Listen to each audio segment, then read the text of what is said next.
Hi everyone, my name is Shani Galan and my partner is Alicia Page, and we decided to do our presentation on visual perception of art.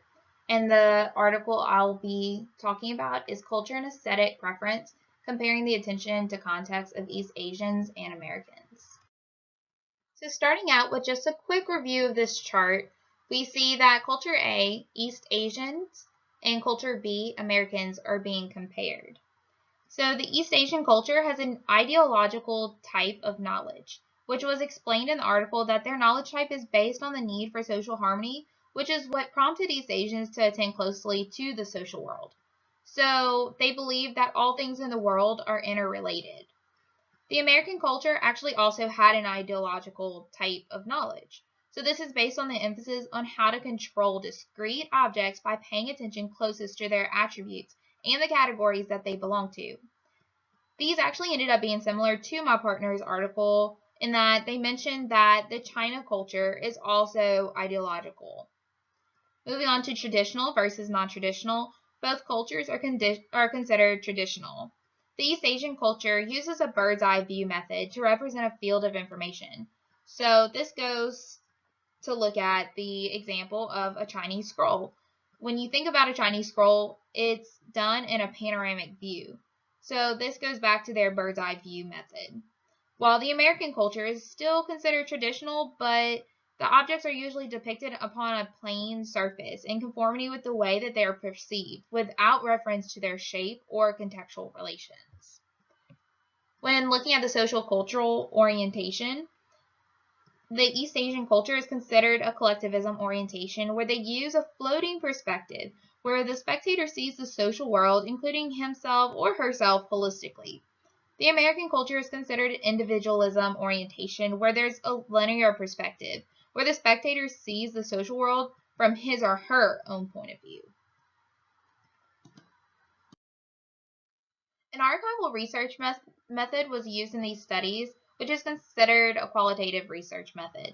So I found this interesting because while me and my partner both looked at articles that dealt with visual perception with art, her article actually used a quantitative research method instead of a qualitative method like mine did. Within the study, 3 smaller studies took place. Study 1 analyzed traditional artistic styles using archival data in representative museums. Study 2 investigated how contemporary East Asian and Westerners draw landscape pictures and take portrait photographs. So that goes back to the bird's eye view idea and the Chinese scroll. Study 3 further investigated aesthetic preferences for portrait photographs. When looking at the language biases, it was interesting that in this article there wasn't really a language bias because they looked at how each culture perceived art in their own way, which is similar to my partner Alicia's article as well. They didn't really have a language bias because of the comparison that they were doing as well. It was seeing more of what I would like to think a symbolic language expression. So in this way, when relating it back to my field in ABA, we think about it as more of a private event where when given the stimuli, so for example, draw a city, our private events will be translated or depicted on paper based on the stimuli or instruction given. So the word city is paired with a private event or a mental representation based on one's own cultural experience. So the chosen variables elicited in this article were used to show the differences. So they showed the differences between the two cultures discussed by using artistic expression and showing that there's different concepts that can be drawn in a variety of ways just depending on one's own cultural experience. So how did their experience affect the way that they interpreted different types of art? So going off this same concept, the East American sample and the American sample were both asked to translate a picture or to draw out something particular, such as to draw a city or to draw where they live, which it was found that each person's depiction was not necessarily a representation of how they viewed the world, but rather a representation of traditions from their culture. So if you look at the picture, pictures A through D were from the American culture, and pictures E through H were from the East Asian cultures. You can kind of see that difference. So E through H is that more panoramic view, but then A through D is more of an upfront view, more simplified than compared to the E through H pictures.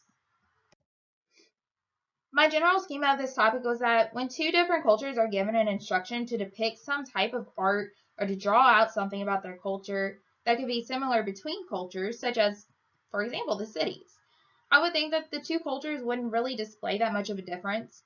I didn't really think that cultural differences could even affect the way that we look at art, but this study actually proved to me that our experiences when it comes to each cultural tradition actually do affect styles and interpretations when it comes to art.